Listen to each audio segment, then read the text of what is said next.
I'm going to call the meeting of the Alexander County Board of Social Services into order on May the 21st, 2013. At this time, we will have an invocation. Heavenly Father, we thank you for this day, dear God, and we're reminded daily, dear God, of the needs of others through the service of these folks.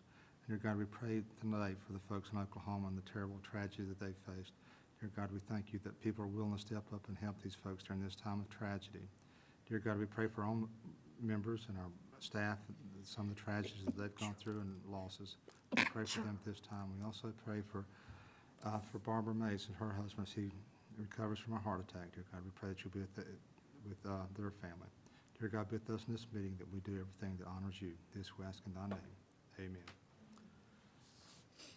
We want to thank you for being here today. And at this time, we have a service award, and I'll recognize Ms. Cindy Hallman.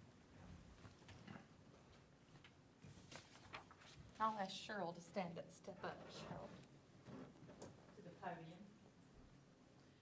You've heard us talk for a while about staff turnover, and we're so tickled to death today to recognize someone who has given 25 years of service, Ms. Cheryl Millsaps. And I'll let her say anything she'd like to say.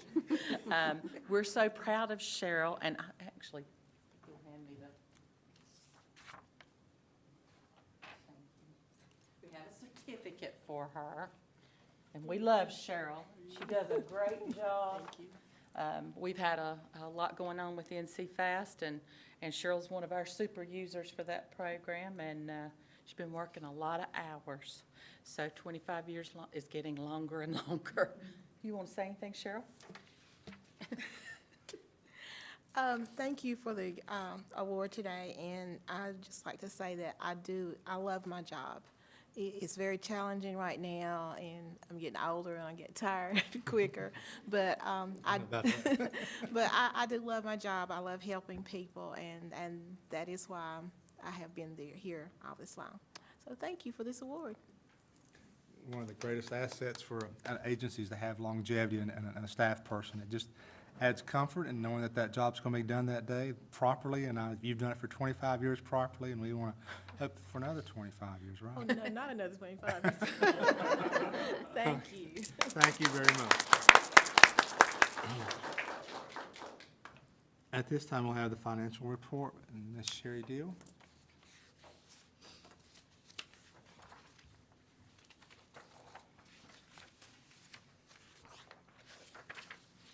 Hello, good afternoon. Hello. The report you have in front of you is for the month of April, and there's a couple of areas that I want to go over. We have right now, based on this period of time in the year, we're at 83% during our budget. We have a couple categories that are above this threshold. First one is in-home services. Another one is Medicaid, which that is Medicaid transportation. And the third one is general assistance. So I'll go over each one of them individually. In-home services, the reason this particular line item is elevated is we had a roughly about a $10,000 individual expense for one of our CAP clients. And so what I've done that will actually alleviate this is I've done a line item transfer that will actually be reflected in the month of May. In Medicaid transportation, when we originally did our budget for this current year we're in, we had just started a gas voucher system. We had no idea of how much that would grow. So we budgeted $69,000, which covered our contract with Western Piedmont Regional Transit, as well as our gas vouchers. And as you can see, right now, we're approximately about $1,000 over budget. Again, I did prepare a line item transfer to move funds to that line item to cover for the rest of the year, and I did increase that to about $100,000, which is where we expect to be June 30th. The last item, general assistance, that covers about 4 different categories. That is our crisis intervention monies, our LEAP monies, also our adult daycare, and also our housing and home improvement. The reason that line item is above the threshold is because we have expended our crisis monies and we have expended our LEAP monies. So that we have already kind of met that line, and that will not, of course, exceed 100%. In total, our expenses for this month was at 78%. Revenues were approximately 82%. Balance left at the end of this month for April is $534,000. That gives us approximately $267,000 for the remainder 2 months of this year. And based on what we've spent monthly, it's about $130,000. So we're going to be right at the line this year, I have a feeling. So it'll be kind of interesting to see what's reported next month. But right now, we're okay. And I'll answer any questions. Thank you, Sherry. Appreciate it very much. I would just like to say, Phil, I'd like to compliment Sherry. You know, what she said was basically is that we are going to be very, very close on our budget. But that's exactly where you want to be. I mean, at this point in the year, you want to have, I just would like to say, as far as our administrative staff, that she's done a very good job in projecting what our expenditures for this year are going to be in a very unpredictable year, because we have brought a number of children into care that we did not expect to have. They have high dollar placements. Several things have happened during the year with legislation. We've lost some funding in the 4E category, and what you would hope to do is come very close to what you've projected, and that's exactly where we are. So I just compliment you, Sherry, on where we are. Thank you, Sherry. At this time, we'll have the statistical report highlights from the supervisors.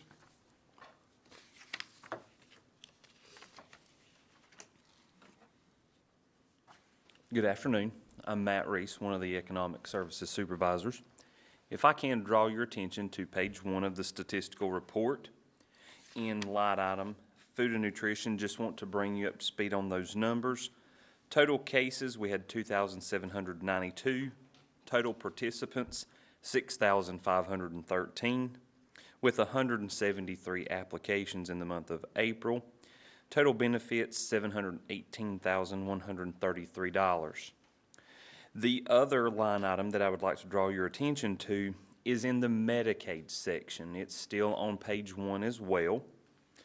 Down there towards the bottom of that section, there is 2 sections, total claims paid and county share. And in county share, you will notice a negative $135.71. What this is claims that have come in through the Program Integrity Department as far as potential fraud and misuse of benefits. And this is where we have collected some, and so with it being a negative 135, this is going to be money that will go back in instead of having to, be a zero county share. So just wanted to draw your attention to those 2 things. Of course, I'll be glad to answer any questions that you may have about anything in those particular areas. All right. Thank you. Thank you, Matthew.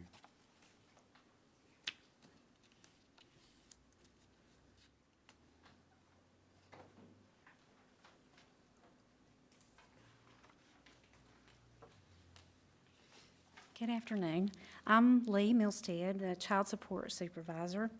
And if you will look at page 3 on the bottom, I just want to draw your attention to our total number of establishment and enforcement cases for the month of April is 1,176. And the Medicaid cost avoidance is up from the last 2 months at $3,234. And I just want to say, too, that I can't brag enough about our child support unit because I'm new to that staff and still have a lot to learn, but those ladies are really pitching in, and they're working really hard and are helping me to get up to speed and to keep our numbers up. So I just wanted to say a little praise, as we say at church, for them. Thank you.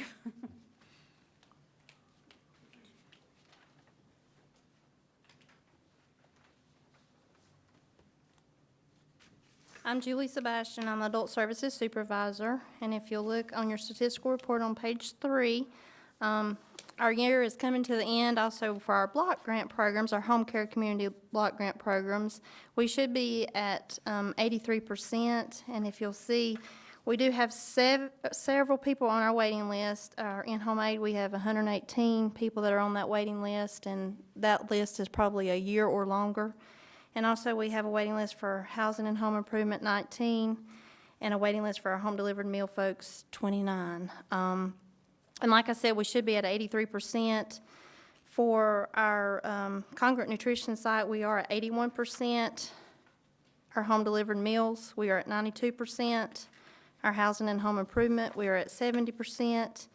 And our in-home aid services, we are at 95%. And we are looking at the adult daycare here in the county to not spend all their money, so we're hoping that we can approximately get around $8,000 from that daycare. And I wanted to mention too that you'll see our volunteers are 101, and we have a presentation here later. You've got some new folks in the audience.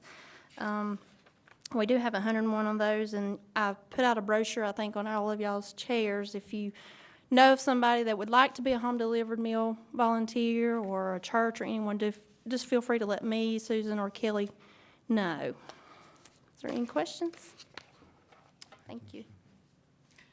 And Julie, you might want to just say that they can volunteer as little as 1 lunch hour a month. Once a month, If they'd like or to as help many times deliver you want meals. to, just give us a call. Most routes run around 35, 40 minutes, 45 maybe. Just give us a call if you want to do it once a month or more often. We're glad to have you. Thanks.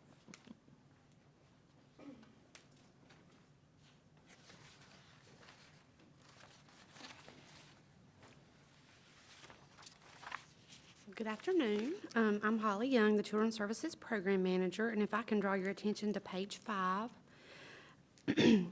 I do want to correct 2 numbers that we realized early this morning, or later this morning, that we had a duplication in our count, and so the total number of reports received in the month of May should be 103, and the number of reports screened out should be 8. So I just wanted to draw your attention to that, but also that number 103, I did not go back all the way to the time I came to work here, but I can tell you that I don't recall a month since I've been here, August of 2006, that we have taken more than 100 reports. It's a pretty significant number for us, and we hope that's not the beginning of a trend, but we'll, of course, be monitoring that number. You can see that out of that 103, 76 of those reports were accepted for an investigation or a family assessment. 15 of those were investigation or assist for other counties, And on the last day of the month, we had 58 investigations or assessments open, and we had 44 in-home cases open on the last day of April. Those numbers have also steadily increased since the last day of April for those staff in those positions. And if I can just draw your attention to the next block, at the end of April, we had 60 children in our custody, and we're going to be talking a little bit more about foster care children as it is Foster Care Awareness Month later on in the program, and so I'll hold off on any other discussion about that unless you have any questions.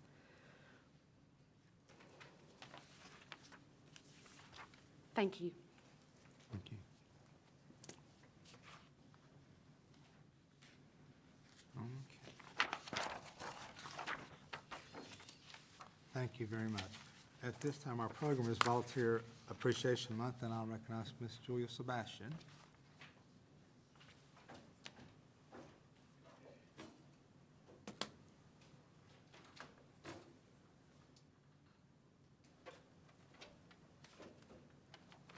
Just want to say April is Volunteer Appreciation Month, and we have several volunteers, as I mentioned earlier.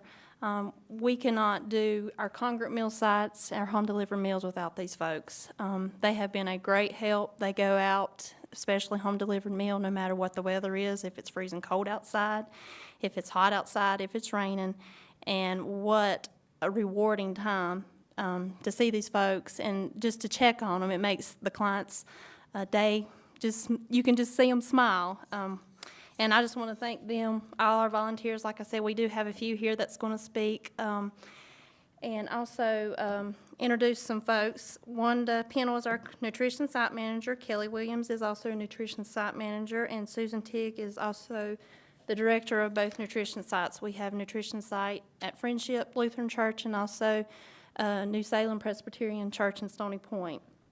I do have a poem, and then, like I said, I'm going to let some of the volunteers make a statement.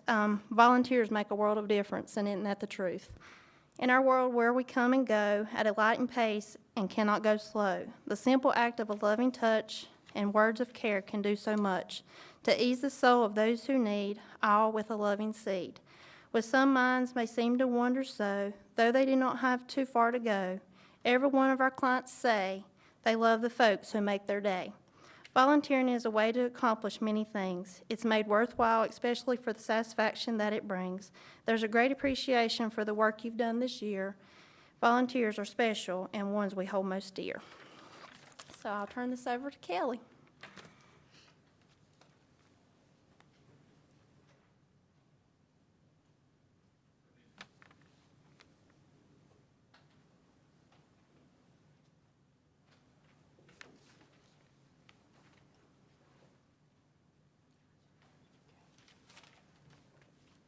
I'm Wanda Pennell, and I was going to talk to you a little bit about the home delivered meal program and, or the Meals on Wheels.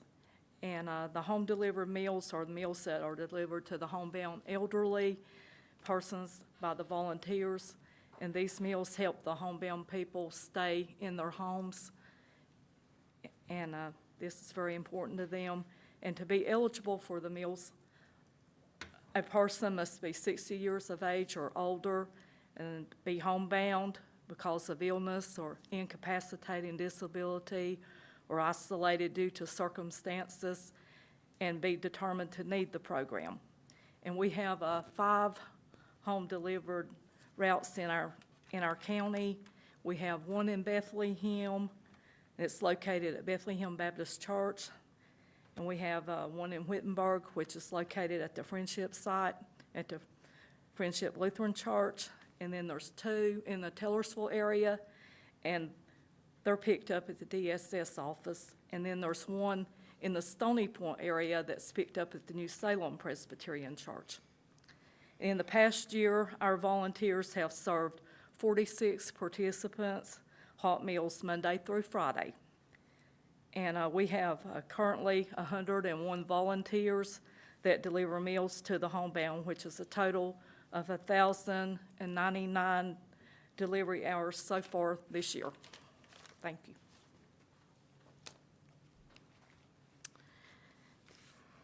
Hello, my name is Kelly Williams. I am the site manager at Friendship Lutheran Church. I average a day, Monday through Friday, about 30 participants. At the Stony Point site, which is held at Salem Presbyterian Church, we average about 20 a day, Monday through Friday. So we serve about 800 to 900 meals between the 2 sites each month. April was Volunteer Appreciation Month, and we honored our volunteers on April the 23rd. Susan Tigg, the director of the nutrition program, opened our ceremony by just thanking our volunteers on all they do and their hard work. Our volunteers sacrificed their time to help us feed the homebound participants. Also, our congregant sites, we have a total of 34 volunteers. They are participants themselves. They volunteer by helping serve food, clean up dishes, taking messages, answering the phone, vacuuming, just help us any way possible. In congregate hours, we have a total of 3,312 total hours at both sites so far this year. At this time, I would like to introduce some of our volunteers from home delivery and congregant. They are Mr. Eddie McDuffie, Mr. Frank Herndon, Mrs. Linda Greer, Mrs. Gwen Graffia. They would like to speak a little bit about the nutrition program.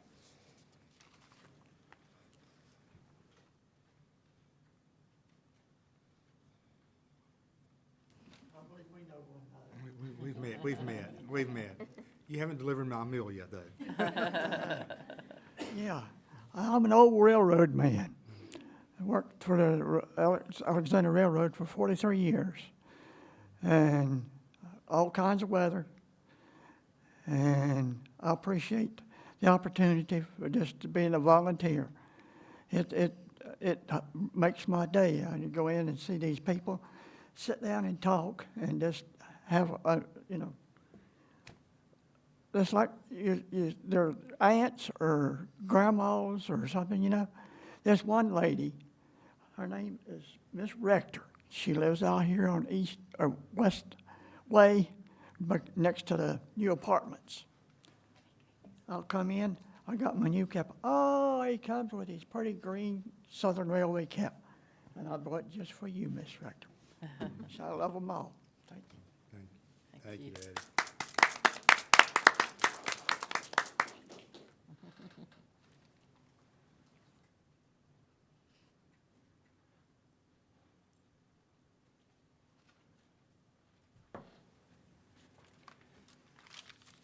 My name is Frank Herndon, not Hendron, and I came to Taylorsville 24 years ago from Central Florida. Now, most people go to Florida to retire, and of course, I came to North Carolina and retired. But I like it up here very much. I had the Radio Shack. I opened the Radio Shack in 1989 over in the Walmart Center, and then moved it up to 16 and 90 5 years later, and then sold out and retired in 2000. And my wife, who used to work for social services during the 90s, she passed away in March of 2010. And after losing her, I decided I wanted to do some volunteer work. So this is one of the things that I'm doing is Meals on Wheels. I have served about, I think, 7 different families in the 3 years that I've been delivering Meals on Wheels. And it's been great. And some of them, they want you to sit down and talk and just stay with them. And one lady, I have to wake her up, and she'll get up, and I get her food ready for her, and she eats it then. She's 90-some years old. And but I really like it. It's a good thing. It's a good program. Kelly does a good job down at Friendship for us. And I don't think there's a time that she has called me. I serve 1 day a month, but I think she calls me usually 4 or 5 other times a month at least. And I don't think I've ever turned her down any. But I have enjoyed it, and it's a very good program. And we thank you.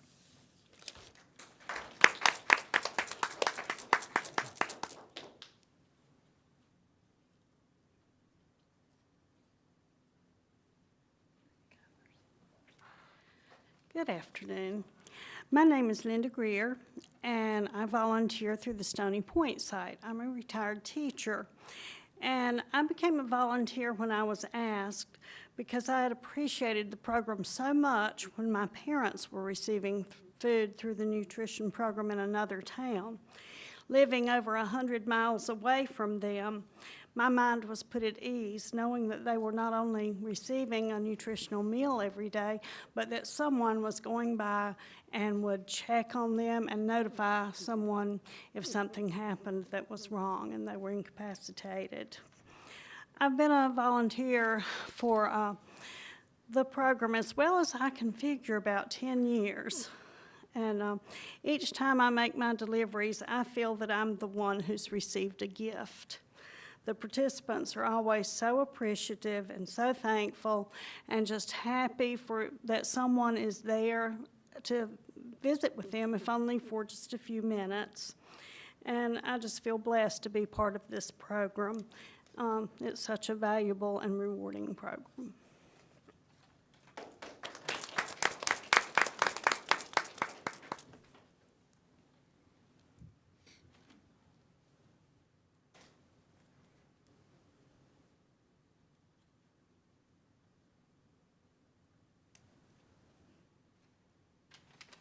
Hi, my name is Gwen Graffia, and I don't know if you tell by the accent, but my husband and I aren't here born here in North Carolina. And we decided where would we really like to live. And we decided we were going to go try North Carolina.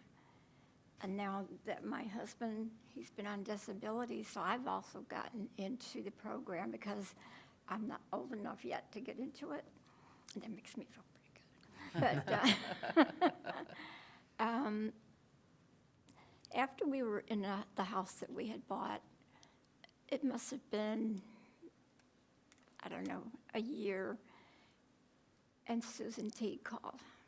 And she was telling us about the program. And she was so wonderful. So she got us all, and we've been there since 2010. That's when you're having fun with everybody. And like Kelly, you know, if she needs anything, it's not just me that would help her. There's other people that were lined up at her office. What we can do for you, you know, to make it a little easier for her. And I do appreciate Kelly more than she knows, and Susan, of course, and Wanda, because I know Wanda. And so it's worked out nice. It's, you know, neither one of us are just sitting home, you know, sitting thinking about our problems or whatever. We go there, we laugh, and we just have a really good time. And you know, we go in, we have the coffee already because we know they want their coffee. And so we get that done. We get the phone out of the office and take messages for Kelly. We wash, after we've eaten, we wash all the tables. And so much people do so much without even asking to be told to. And I think that says a lot about the program at our site. You know, everybody's willing. So, and I'm happy because I can go there and have a good time. Thank you.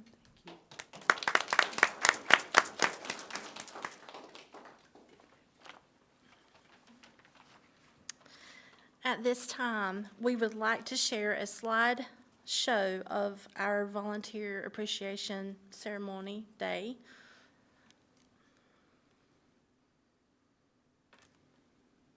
These are the preschool at the Friendship Lutheran Church. They are going to sing for us that day. These are the children there. And they do come quite often to sing for us or just to give a hug.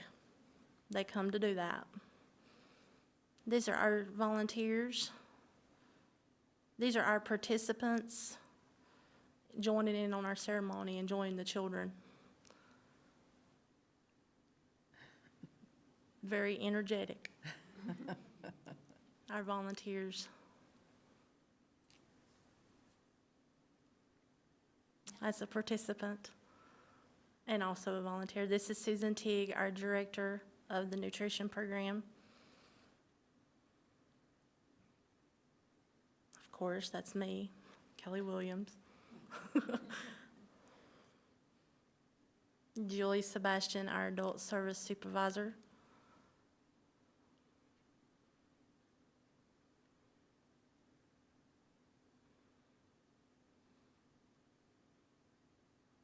And this is our group picture that was published in the Taylorsville Times.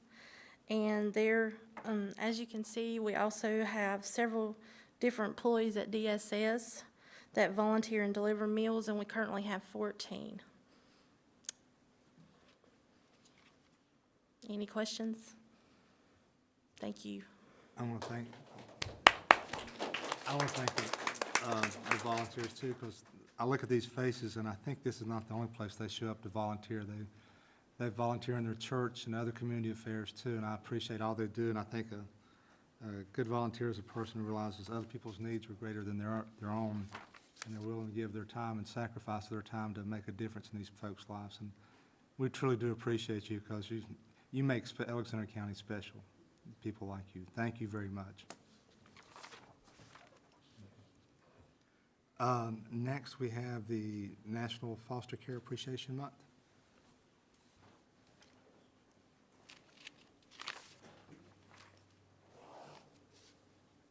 Good afternoon again. It is National Foster Care Awareness or Appreciation Month in the month of May, and so it is celebrated or recognized nationally on the state level, and the county commissioners, of course, have proclaimed it to be Foster Care Awareness Month in Alexander County as well. I just wanted to give you some numbers about, and tell you a little bit about the children that we have in foster care. And then Tennille Heilman, who is a licensing worker for our foster homes, is going to come speak to you. As of today, and so our numbers can go up and down on any day of the number of children that we have in custody, we currently have 58 children in our custody.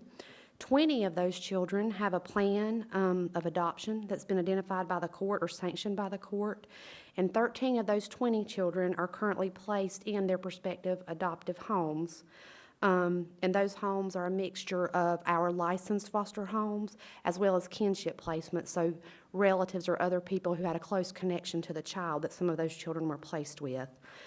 I thought it would be interesting just to take a little snapshot of the kids that are in our custody, and so just to tell you a little bit about them, we have 23 children under the age of 6 that are currently in our custody, and 35 children that are over the age of 6 in our custody.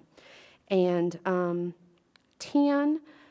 there are 10 sibling groups currently in the custody of our department, and they range in number from 2 siblings to the largest being a sibling group of 5 right now. And I'll be glad to answer any questions that you might have. And if not, then I'll be glad to introduce Ms. Heilman. I invited Tennille to come share some information with you about foster home licensing, and also a very special video that we have to share with you as well.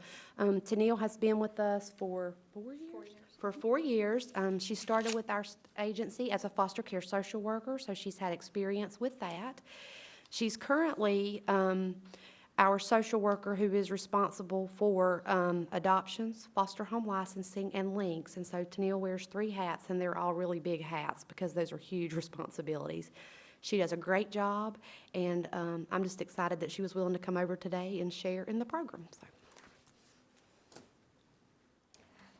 Well, Holly asked me to share some statistics with you guys about our licensed foster homes that we have in our county. We actually have 18 homes right now that are licensed through our agency.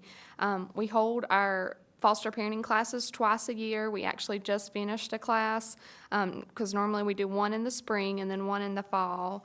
Our classes they're over 30 hours. We actually include shared parenting and CPR, first aid, medication management. All those are requirements to be licensed as a foster home, so we include those in with our foster parenting classes. From the class that we just finished, we have 8 families that participated in the class, and I'm working on licensing 7 of those. The only other one that I'm not working on licensing, there was a lady that attended who was getting married, and her husband is planning to attend in the fall, so they're planning on being licensed later, but not working on it right now. And then I also have 3 families that from the fall of last year, it's kind of a process to license a family. So I have 3 families from our class before that I'm working on licensure as well. And then one more that we're doing it's called Deciding Together. It's kind of the same thing as the classes, but it's on an individual basis.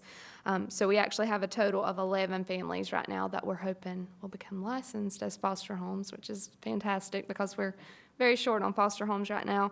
And then, as Holly said, we're going to share a video with you guys. This is a child that was on my foster care caseload who it'll tell a little bit about him in the video, so I don't want to say too much, but he came to us with a lot of behavior issues and was just recently placed in an adoptive home. So it's a very positive, wonderful story that we wanted to share with you guys today.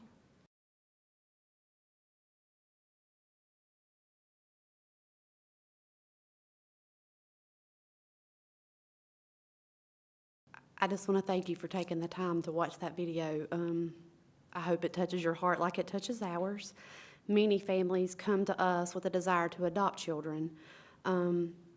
But many families also come to us with a desire to foster children and get them ready for the next step in their life, whether that be returning to their birth parents or whether it be finding a forever family.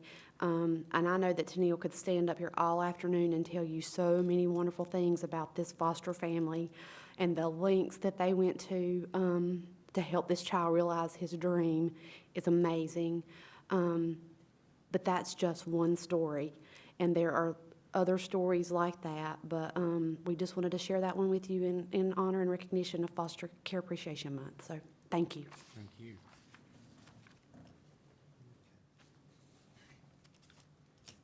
And Cindy, at this time, we have items from the director.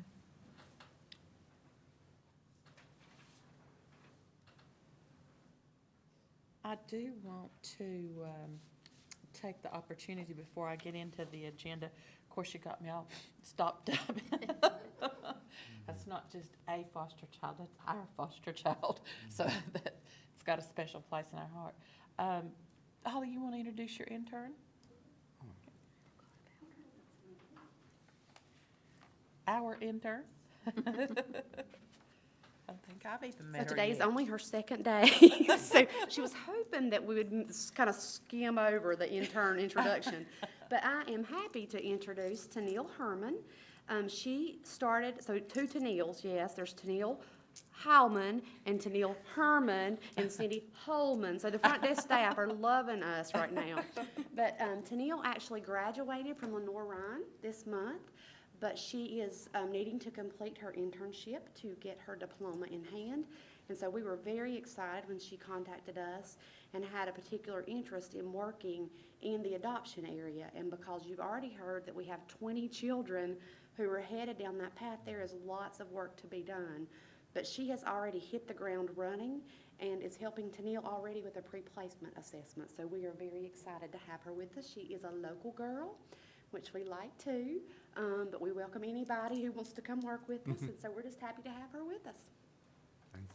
Welcome aboard. Anything you want to say, Thank you. Tennille? Well, I really haven't been here enough to say a whole lot, but I do appreciate everybody making me feel welcome. I'm excited to see what all I can learn and get my hands on. Well, if you're as good as our other Tennille, we'll be really happy All with you. right. And we do also have, you may recall, an intern that we introduced in January or February, James Sturgill, who we were actually able to hire after he completed his internship into a new investigations position. And so we were very excited and always happy when we can hire someone who's interned with us to come be a part of our family. And so we apologize for not having him here this afternoon. I think it just kind of slipped our minds because he's been with us since January, so he was already part of the family, but You can bring him next month. we will. Thank you. I did, just before I came over, also sent out an email to the staff and to y'all to introduce that we do have a new supervisor in child welfare. I won't call her a replacement because we could never replace Carrie Head, and that was a significant, we call it a hit to us in the child welfare area. We will really miss Carrie and her expertise. But we were very fortunate to find a 14-year veteran from Caldwell County that's willing to come over and go to work with us. And her name is Felicia Crouch, and we hope to introduce her next month. So we're real excited about that. I do have just a couple of things I want to mention. I want to take you back to the statistical report just for a second and just say just this about the budget, which is coming up. I just wanted to reiterate what Holly had said about page 5 about us taking 103 reports this month. That's a very large number of reports for a county this size. If you look at our foster care numbers, you'll see that since November, now's April, we have 15 more children in foster care than we did in April, and that is a caseload. That's an entire worker's caseload. Julie was talking about, over here about adult services, and I think that was on page 3, wasn't it? Yes, and when I look at that and I see that we've spent almost all of our money and that we have 29 people on the waiting list for home-delivered meals. Waiting lists, all of these waiting lists are concerning for home improvement, for anything. But when I see that we have 29 homebound persons that we're not able to serve and get meals to during the day, I just wanted y'all as our board to know that we are not in any insignificant way asking for staff for our agency, that we have a real need, and we have asked for some staff this year. I can't promise you that if things continue the way they are, that we won't need more staff in the future, but we need the staff we have asked for. So I wanted to just, again, confirm for you the request that we've made of the commissioners this year, because it's a tough budget year. A couple of other things I wanted to mention were, of course, I always try to tell you what vacancies we have in the agency, and we do right now have one adult services, adult protective services social worker, which wears, I think, the hat for seven different programs vacant right now. We do have some applications and are going to take a look at that. We have one vacancy in the food nutrition services unit, and Matt and I are going to start interviewing tomorrow, next couple of days, to fill that vacancy, and those are the only vacancies that we have right now. Sometimes when we have a vacancy, we have people who want to move into a different position, and there's some shuffling around, and we'll keep you apprised of that if any of that happens. The second thing I wanted to mention was just a little bit of update on NC Fast. I asked Matthew if he wanted to really say anything, but I told him what I had written down, and he said he thought that was plenty enough. So I did want to say that I went to Raleigh and this month and for the regular executive board meeting and the committee meetings, and there was lots and lots of talk about the difficulties of the transition to the NC Fast system, which you've heard us talk about, and then lots of talk about what's to come, because where we are is we have transitioned the FNS program, Food Nutrition Services program, to NC Fast only. In the late fall of this year, we will roll into Medicaid coming on to NC Fast. And they're looking at Work First policy right now, which is, Work First is actually a separate program from Medicaid. They're talking about us needing to be able to work out of both old and new policy with the Work First, because as you can imagine, when something like this happens, right now, I know that you know legislation is coming out like crazy. There are so many bills. We are, as a Directors Association for North Carolina, it's all we can do to keep up with the bills that are rolling out and trying to modify language and send it to our representatives and our senators and try to let them know what our feelings are about those bills. And when all of that is going on at the same time, when you're rolling out an automated system, that system has to then incorporate all of those changes, or you have to work under two different systems. And so one of the things that I heard while I was in Raleigh about one of the programs was that there would be a lot of changes coming into that program, and so all old cases would remain under the old system, and then new applications would be taken in the new automated system, and eventually we would get to a place where all the cases were in NC Fast. So it should be a very trying time for our agency. You heard Cheryl say she's tired. They've been working a lot of hours. I can't say enough about the Food Nutrition Services unit. They have gone above and beyond to meet the needs of this community. I would dare to say that there's not a county around us or two counties out around us that are in as good a shape as we are, as far as making sure that each time a date comes, what is it you call it, Matt? Cycle dates. I have to learn the language. Every couple of days during the month, new issuances of Food Nutrition Services benefits go on to their benefit cards. And so we are just treading water just as fast as we can, trying to get those benefits by that cycle date onto that card so that when that person goes to use their card, that their benefits will be there. And we're not way ahead, we're not way behind, we're pretty much treading water, but we're in better shape than some of the counties around us. So, can't say enough about that staff, and we've had vacancies. So in the face of that, we have hired part-time folks that have come in and helped us, but our permanent staff have done an absolutely super job trying to stay on top of this. And Matt has done a great job, and it has been trying, I will tell you that. And he's hung in there, so appreciate that. I heard lots of things in Raleigh about, and I won't bore you with, but we did hear about a new project. They've called the Medicaid rollout and the Work First and all that, projects 2 through 6, and then we heard in Raleigh about project number 7, which would be the federal marketplace. And of course, that will be when all of this healthcare reform rolls out. If they're not eligible for any of our programs, then we'll have to refer them to something else. And there's been talk about, did our agency want to be something called a navigator, which is, an entity that helps them find these other services. So there's a lot coming at our staff. So I know you'll want to keep us in your thoughts. Matt, Trina, and myself attended a Work Support Leadership Strategy Summit on April the 22nd and 23rd. We have put a lot of thought. We've involved Shelley. Shelley's our clerical support staff supervisor, and we have gotten together and we've walked the halls and looked at the front desk and thought about we want to put some computers in our lobby. How do we want to best serve our clients and make the flow work as well for us as it possibly can? So there's a lot of work going on in each county trying to decide, because we all have to run this program, but we don't all have to have the same setup. And so in a small county, it's going to be much different than in a large county.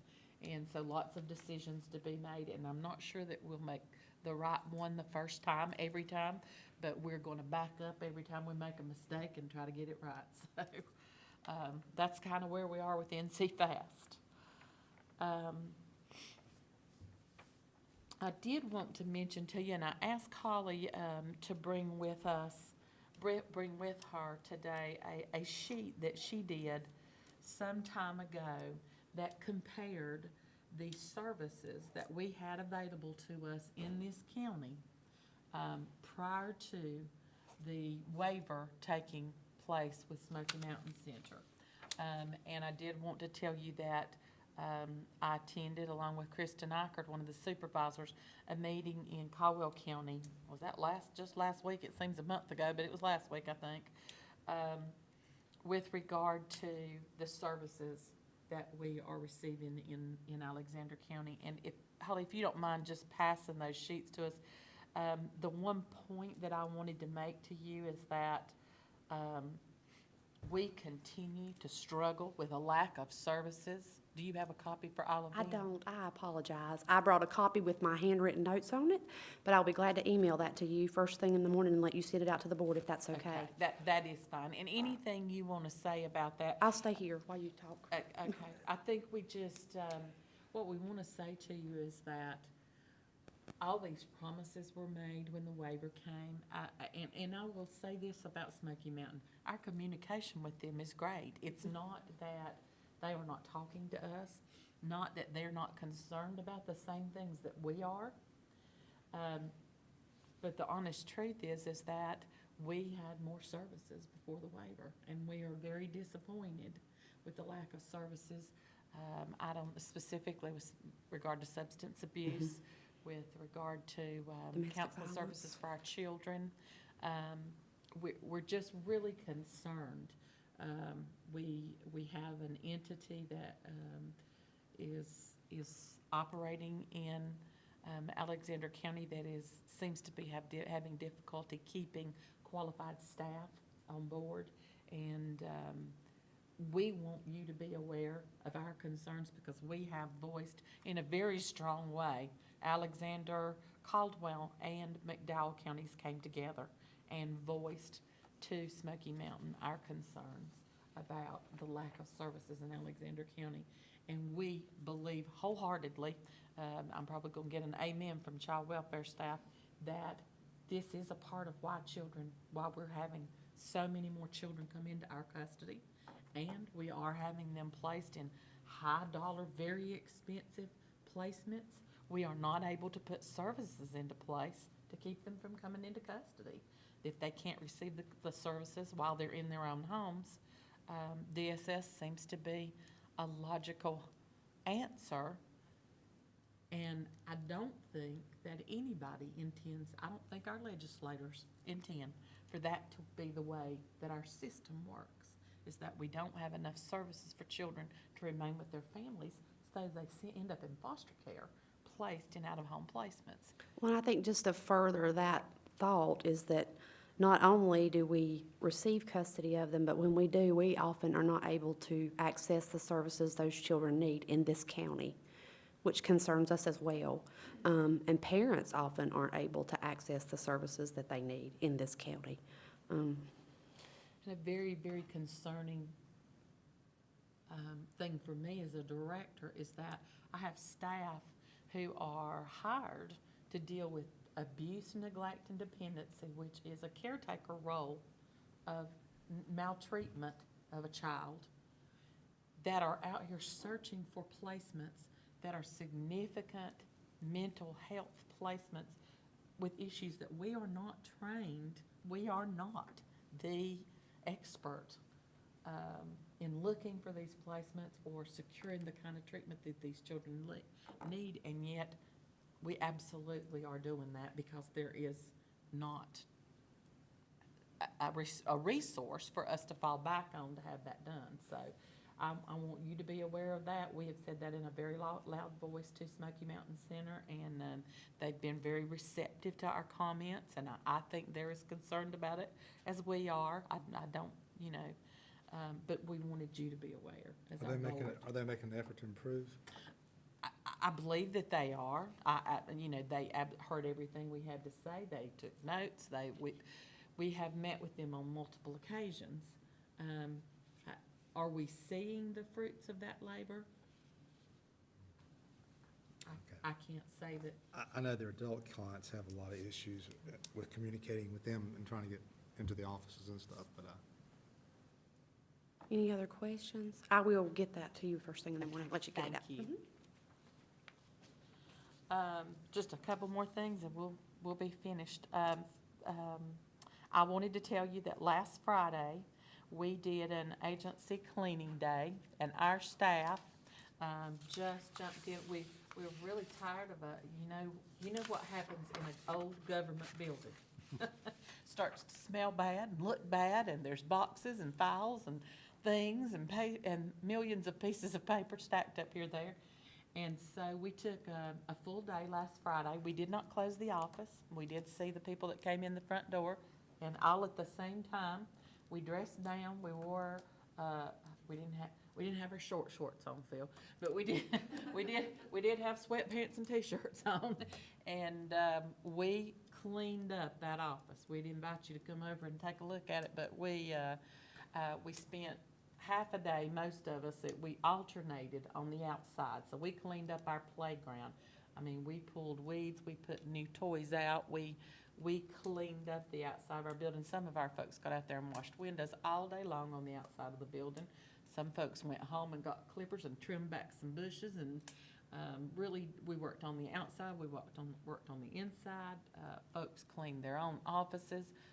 People drug in vacuum cleaners and cobweb cleaners, and they cleaned up the building, and we did I compliment the management team.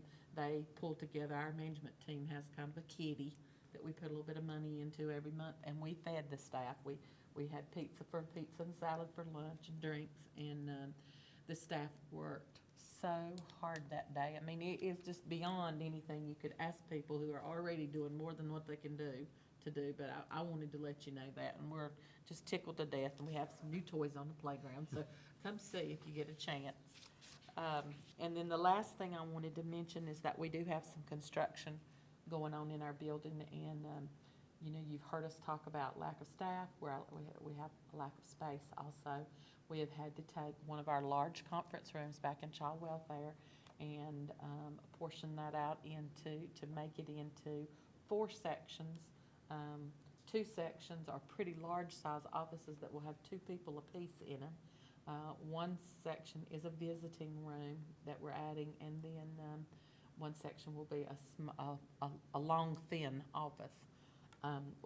That has been necessary in that we have Intern, we have some vocational rehab, we have services for the blind coming in and out of our building. We have, you know, external partners. We have folks from RHA coming in to do assessments for us. We have to accommodate all of those people coming and going from our office in addition to our staff. And you know that we have asked for 3 staff in our budget. So we have to have a place to put them if we're going to ask for them. So we have got some construction ongoing, and when we do that, I mean, we've got people in closets. We are maxed out, but we're doing what we need to do to make sure we serve the citizens of the community. And that's all I have to say, and that's enough, isn't it? No. Okay. With that, our next meeting will be June the 18th at 4 o'clock at the CVCC campus, and we will stand adjourned. Thank you. Thank you, ma'am.